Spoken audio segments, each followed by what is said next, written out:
Hello, everybody.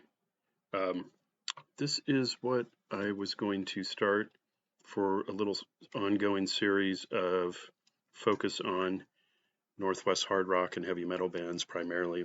We'll throw a few others that sort of kind of straddle that a bit on the hard rock sort of realm. Um, but this would be the first one, would be letter A, and I was just going to do a quick little overview of each band, starting off with one that's probably a bit more known.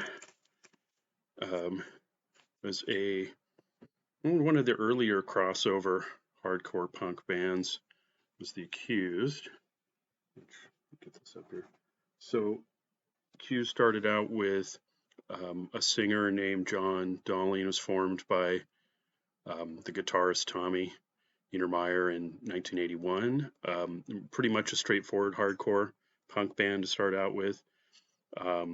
Round about late 83, early 84 range, Blaine Cook joined, who was the singer previously of the Farts and 10 Minute Warning, and he brought with him a love of not only punk but heavy metal as well, and horror movies, and kind of brought a lot of that imagery into the band.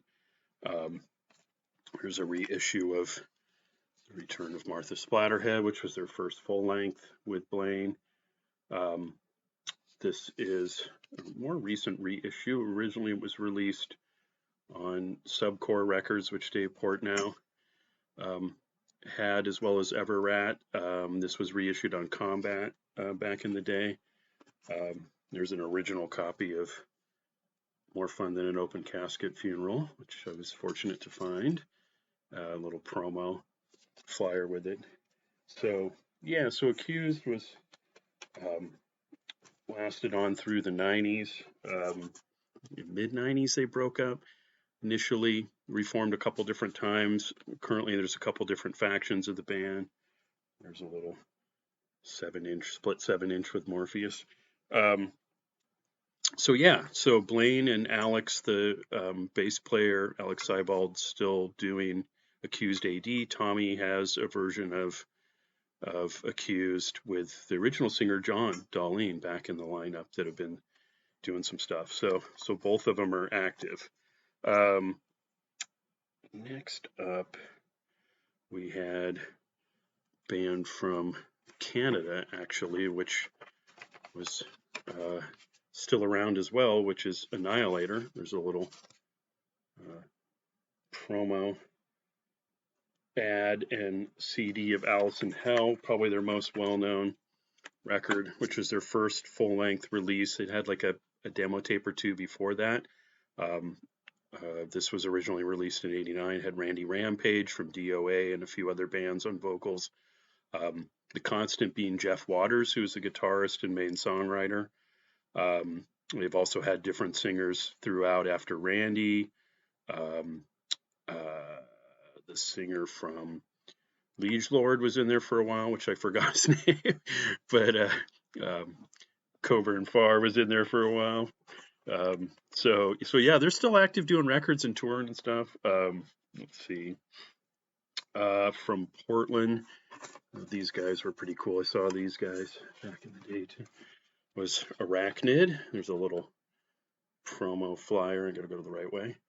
So this is a reissue of their self-released tape, and a little flyer from a show at Pine Street back in the day. They started, I think, like early '90s, and Charlie Nelson, drummer from Cruella, was in the band, and also Roger DiCarlo, the guitarist from Cruella, was in the band for a while. And they've done some reunion shows in recent years, so kind of active still. Let's see, what else did I have? A couple other interesting things. This is a Canadian band as well from Vancouver, BC, Adversary. This is their only record. Very much a thrash metal, kind of a hardcore, bit of crossover type vibe to them. And then another band from Canada. This was originally a tape, and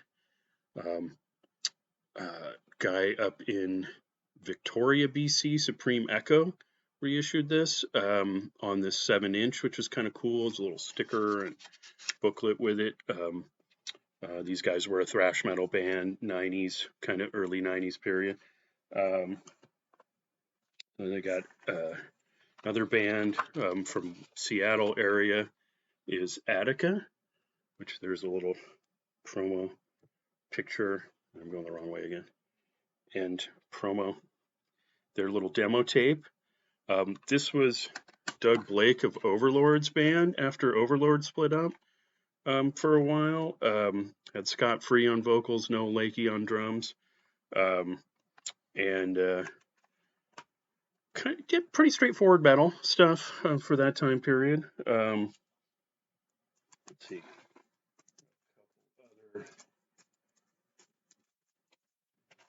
Of course, probably the most well-known A band out of the Northwest would be Alice in Chains. There's their debut CD and the Sap EP, which was an acoustic one that also featured guest appearances by Chris Cornell and Ann Wilson of Heart.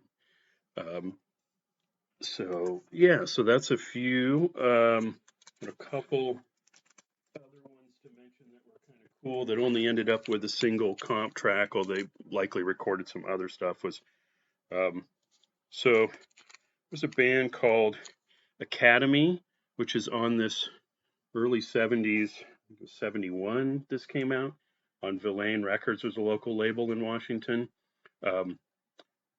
Northwest by Request is the comp, and Academy was the band. It's a very Deep Purple, Uriah Heep sounding song. I don't know if they ever did anything else, but it's definitely a cool one to look out for. There's couple other tracks on there that are pretty cool too.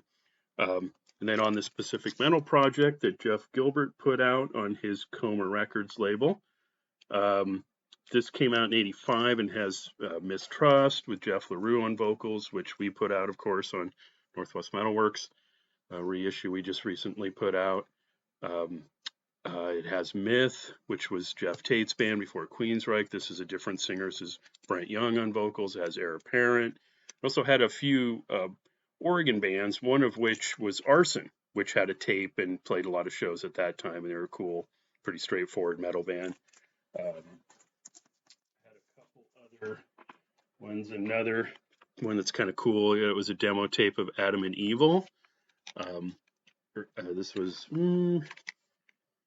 91, I think. Yeah, so this is kind of interesting. I think this is more of a studio project. This is pretty cool, heavy stuff. And then a couple other bands that I don't know ever. Anzio Bridgehead. Here's a little ticket with Cruella they're playing with in Battle Axe. They were kind of a cool crossover thing.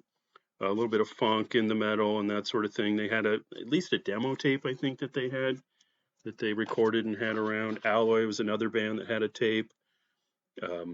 They were pretty straightforward metal band. There's a little handbill flyer for that. And then a couple other things were, this record's kind of tough to find. Alcoin, you might see it around every once in a while. So this is a kind of a Kansas type rock band, a little bit of keyboards, but still kind of a couple hard rockers in it. They recorded, Terry Date actually recorded and engineered this at Steve Lawson, although they spelled his name Teri. I'm not sure why.